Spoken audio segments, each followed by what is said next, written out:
Hello guys, welcome to my channel. आज मैं आप लोग के लिए सीटिंग अरेंजमेंट का एक क्वेश्चन लेकर आया हूं, जो कि IBPS क्लर्क मेंस में पूछा गया है।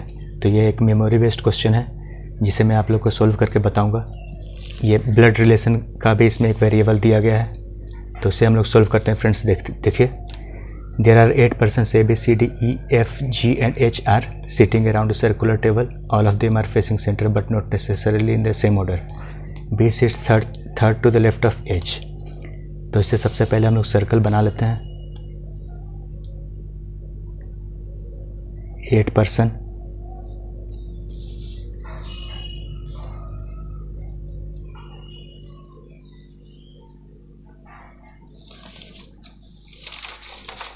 अब इसमें हम लोग सबसे पहले इसका रिलेशन फाइंड आउट कर लेते हैं। B sits third to the left of H. There are only one person sits between H and H's husband. तो H और H का हस्बैंड के बीच में सिर्फ एक लोग बैठते हैं। तो H यानी कि इसका मतलब फीमेल है और H का हस्बैंड कोई है यहाँ पे।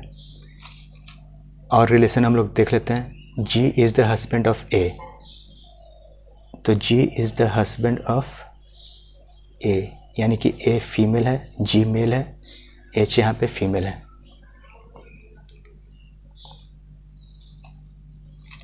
अब आगे देखिए, C sits third to the right of A, but C is not immediate neighbor of H's husband. H का कोई यहाँ पे हस्बैंड है। There are 3 persons sitting between A and her husband. C is the spouse of F. तो हम लोग यहाँ देख लेते हैं, C is the spouse of F, यानी कि C आइदर मेल होगा या फीमेल होगा, और F भी आइदर मेल होगा या फीमेल होगा। B's spouse does not sit immediate right of A's husband. तो B का कोई स्पाउस होगा, देखिए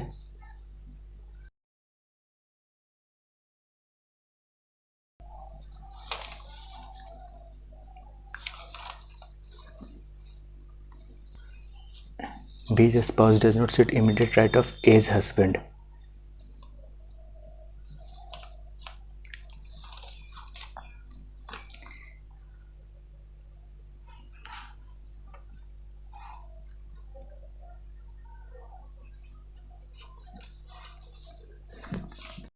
तो चलिए हम लोग सोल्व करते हैं इसको, उसके बाद इसका आगे का रिलेशन पता चलेगा।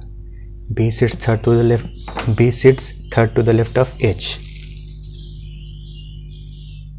तो B sits third to the left of H.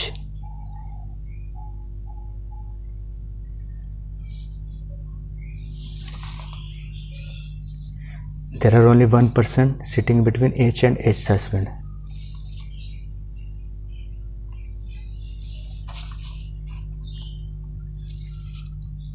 Either H का हस्बैंड यहाँ पे होगा या यहाँ पे एक देख लेते हैं,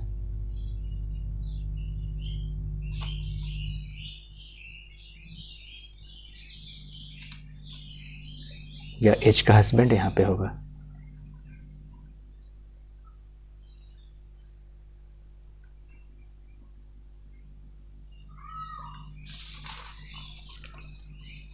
G is a husband of A, ये तो हम लोग फाइंड आउट कर चुके हैं। G is husband of A. D sits immediate left of B. D sits immediate left of B.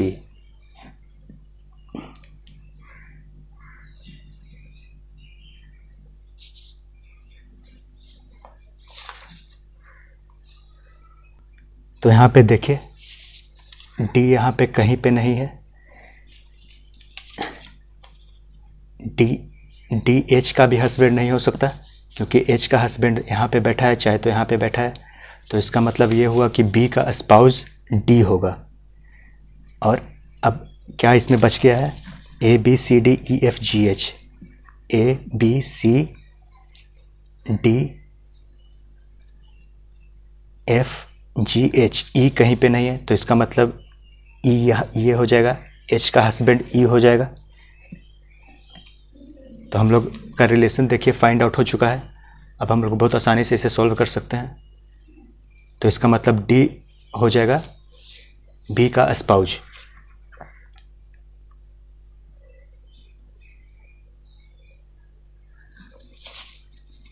अब आगे देखते हैं। C sits third to the right of A but C is not immediate neighbour of A's husband. There are 3 person sitting between A and her husband. तो 3 लोग बैठे हुए हैं ए और उसके हस्बैंड के बीच में, यानी कि ए यहाँ पे है तो जी यहाँ पे होगा। और क्या कह रहा है,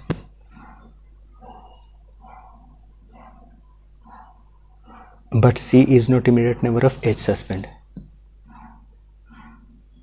सी is not immediate neighbour of A's husband.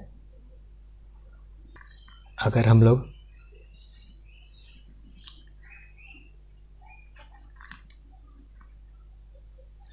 ए को यहाँ पे बिठा देते हैं तो जी यहाँ पे बैठ जाएगा। देखिए, there are 3 person sitting between A and her husband. A और उसके हस्बैंड, यानी कि ए और जी के बीच में 3 लोग बैठ गए हैं। C is a spouse of F, तो ये हम लोग फाइंड आउट कर चुके हैं। B is a spouse does not sit immediate right of A's husband.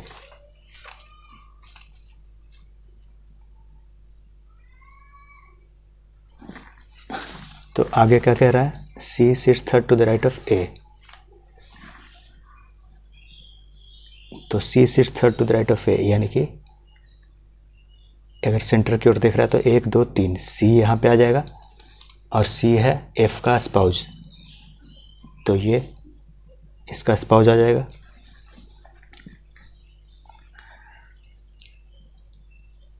अब लास्ट बचा है यहाँ पे एच का हस्बैंड हो गया ई, और यहाँ पे देखिए बचा है A B C D E F. F देखिए, एफ यहाँ पे आ जाएगा।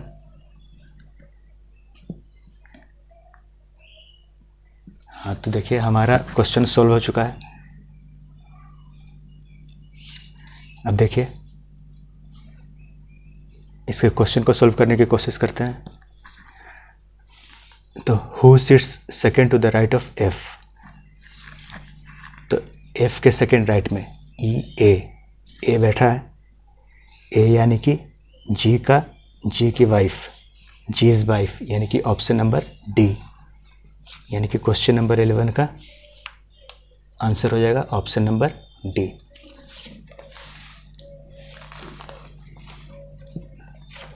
अब क्वेश्चन 12 देख लेते हैं। How many person sit between E's wife and G's wife. तो ई का वाइफ एच हो गया और जी का वाइफ ए हो गया। तो इसका मतलब दो लोग बैठे हुए हैं, तो इसका मतलब 12 का answer B.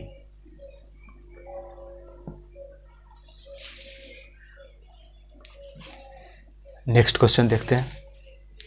4 of the following five are alike in a certain way and hence form a group. Which one of the following does not belong to the group? G H B E A। देखिए G H B E A।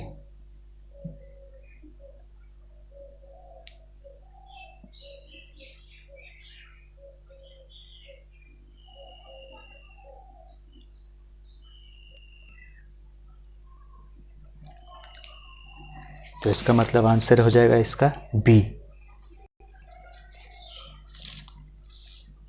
था B. क्योंकि यहाँ पे हर किसी का देखिए, हर किसी का जेंडर यहाँ पे दिखा रहा है कि ये फीमेल है, ये मेल है, ये भी मेल है, ये फीमेल है। इसका सिर्फ जेंडर नहीं पता है, तो इसका मतलब ये हो जाएगा आंसर। अब लास्ट क्वेश्चन हम लोग देख लेते हैं। 14th क्वेश्चन देखते हैं। Who sits immediate left of H husband. H के हस्बैंड के इमीडिएट लेफ्ट में कौन बैठा है? एच का हस्बैंड ये हो गया, तो इसके इमीडिएट लेफ्ट में एफ बैठा है।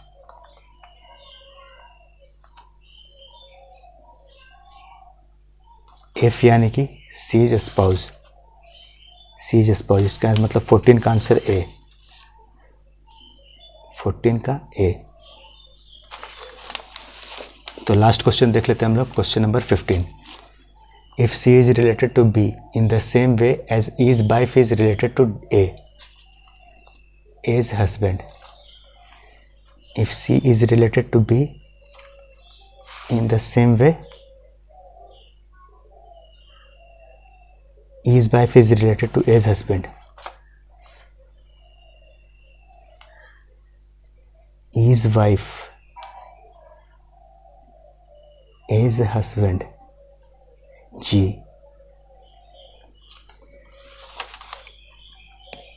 Which of the following is G's wife related to following the same pattern? यानी कि इसका आंसर हो जाएगा E, यानी कि एच हस्बैंड। तो देखिए ऑप्शन नंबर डी है इसमें, तो 15 का हो जाएगा ऑप्शन नंबर डी। सो इस तरह से हम लोगों ने क्वेश्चन सॉल्व कर लिया friends. So thank you guys.